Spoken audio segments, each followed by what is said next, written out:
Hello guys, welcome back to the channel. In this today's tutorial, I'm going to show you how you can easily blur face in CapCut.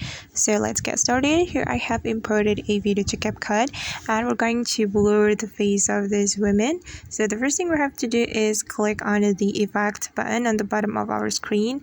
Then we just need to click on body effect and make sure that you choose the mask category. So we can slide our screen like this to find the mask category, and this is the mask category, so just tap on it.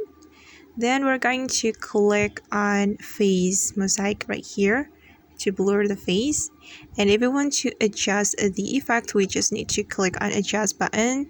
Then we can adjust the range and also the size of the effect, and after we are done, we can click on this check mark button.